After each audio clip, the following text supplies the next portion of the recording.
Welcome to Making Sales Simple, podcast by Helen T-Bay, the sales lady. So lead generation by far is one of the things that my clients find hard and difficult, and this is how I help walk them through it. So I thought I'd try and break it down and have a mini process of how I look at it. And just before we go into this, I want to just check your thinking on it, because if you think something's hard work, or you want a fast and quick result, you're not prepared to put consistency and volume in, then just stop listening to this, because this is not for you. You're going to need to be able to continue to do this work before you see the result, and I get that is hard. So we need you to look at this as a service-based task rather than a selling and marketing task, because then you can think about it from your audience's point of view, from a point of view of service. Also know that this can happen really quickly. When you start doing this kind of activity, there's going to be people that enter in at all different points, and some will just skip straight to booking a call with you. So when you look at this in a world where online trust is at an all-time low, you don't want to look like a high-risk person who just jumps on sporadically, shouts buy my stuff, pay me now, and then leaves when you get busy, which is kind of what's happening more so.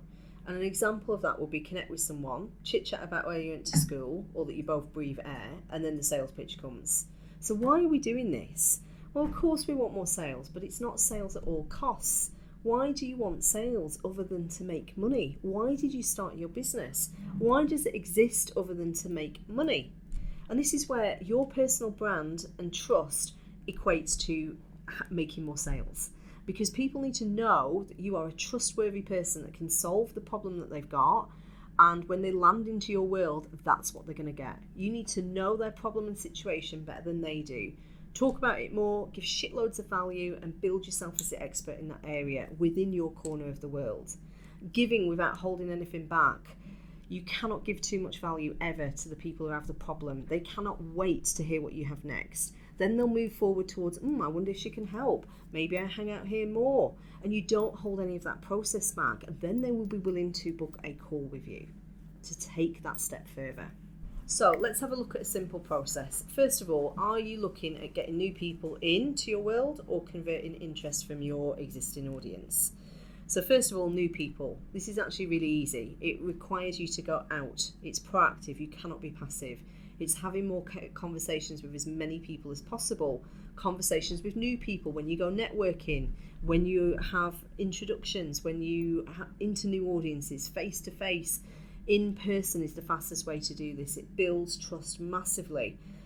But you can do this by getting access to more networks of people, maybe going live, maybe on people's podcasts. But when I tend to find, when I coach people, they don't have a lead issue here, they have an ask issue. And what I mean by this is picture your networking. You don't think any of your ideal people are there, so you come into it, you don't really say much. You hang around, you have a brew, and you grunt, you say one words, and you tell yourself it's a waste of time because none of your ideal people are there. And so you go home having no conversations, reaffirming the thought that networking doesn't work for you. But what will have happened is many opportunities to speak to people will have passed you by because of that one thought that it doesn't work and your clients aren't there. So you probably would have second guessed, made assumptions, overthought something, and then instead of stepping forward, you've stepped back. Like, they're not really my client, they don't really look or sound like it. We have no qualifying criteria. We haven't done that work to think about what our ideal clients are, how they talk, how are you going to spot that in a conversation, what's the trigger words, what are they saying that makes them ideal. So just because we haven't done that work, we think nobody's there, and then that affirms it. We don't have conversations. We stand back and we second guess things, and we think, oh, maybe I can't help them, maybe they're not my client, and we sit back. And that reaffirms the whole thought that networking doesn't work. But it's not true. It's just you don't have a lead issue, you have an ask issue going on. So I want you to go out there and step forward and having better thoughts about this around clients are everywhere. My audience is out there right now with this problem, and I get to have conversations and fix that for them. And I get to step into this, and that you will generate this proactively. So, really it's getting access to new networks so that you can have that opportunity to have conversations with new people. So you can invite people to come in, join your mailing list, you can get on lives and podcasts, you can get on other people's, you can create your own and invite people, but basically getting into other people's networkings, getting seen by their audiences is key here. Now let's have a look at the other side of it, existing people who know you or those new people who have come into your world. Your job then is to build trust that you are the expert, that you can help them now with the problem that they have. They start to associate you with the solution and the fix.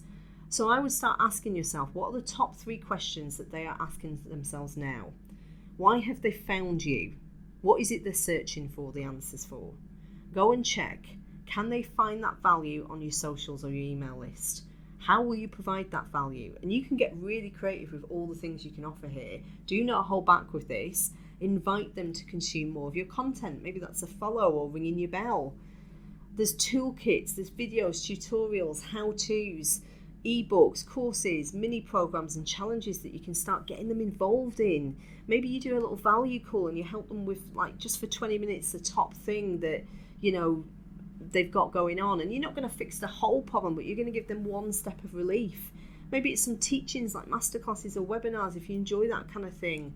Lunch and learns, little clinics where you set up and they can come and ask you Q&As, lives. There's so much that you can do. You can be a podcast, you could be a guest on one. Go and ask people. You can give top level support in your direct messages, lead magnets, connection magnets. There's so much stuff going into how you got your clients' particular results or how you did something. And then once you've created all that value, you can then get them off the general platforms and into a more intimate setting like a webinar or a masterclass or an email list or a little group, and you can start to speak to them and you can solve their problems a little bit more. You can take the next step and then you can invite them to have a conversation about how you can help. Now imagine how powerful that last ask, do you want to have a conversation about me helping you fix this problem, is after you've done all of that. And then imagine what it's like if you haven't provided any of that value. And you have to know why a conversation with you is valuable for them. Even if they didn't buy, what will they get from spending an hour with you or half an hour with you? And most importantly, you get to have fun with this. This is something that I really coach people on because it gets very heavy, very weighty, very overwhelming, lots of overthinking. But do you enjoy providing value to your audience and your clients? And if not, why not? Have a little poke around there and see what comes up. Is it because you feel like it's not working? Because it's always working. You're always getting closer to, when you're thinking for your clients, it can't not work. Is it because you think you have to give more up front and you worry they won't come back? That's just not a thing. Of course they're going to come back. It's so valuable. They'll want to know how you can fix the problem. That the best way to approach all of this is to explore what you're thinking about the whole marketing and selling process. And remembering what you're doing this for other than to make money. How does it help your audience?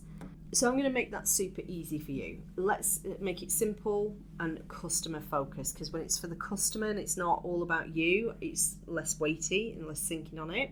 So marketing, understanding basically essentially your clients, like before and after. Where are they sitting now and what do they really want to be? What's that transformation?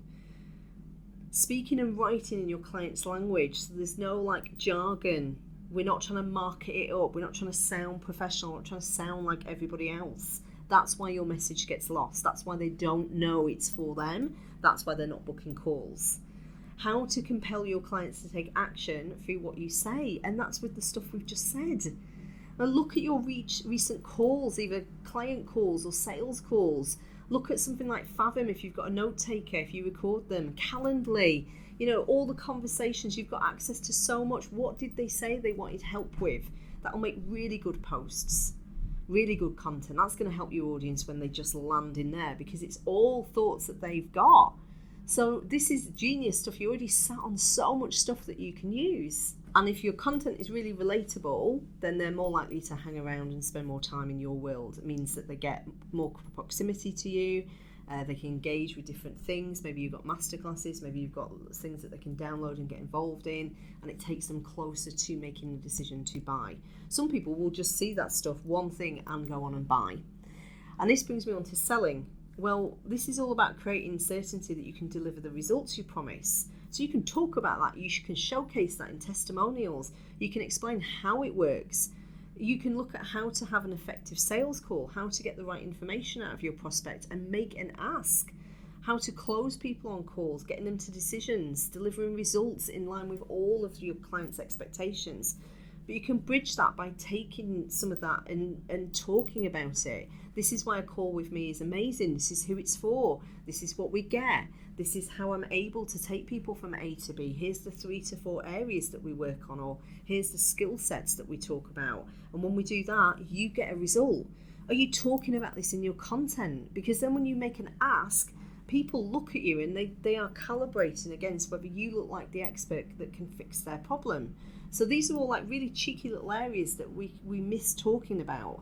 But hopefully all this helps. I'd love you to go out and have the vigour and the confidence to go out there and start marketing and stepping forwards and asking for more conversations, really showcasing yourself as an expert. But ultimately, that's what the work is. Get more people to your world, and then when they get there, start looking at this objectively from their point of view, not from what you want to do or don't want to do. Like, what is it that they're asking themselves? What do they need the help with right now? And can they see that from the moment they land into your world? So try that stuff, see what happens, tell me, and I'll see you on the next podcast. Thank you for listening to Making Sales Simple, a podcast by Helen Tebay, the Sales Lady. Make sure you subscribe on YouTube and follow me on Spotify for more.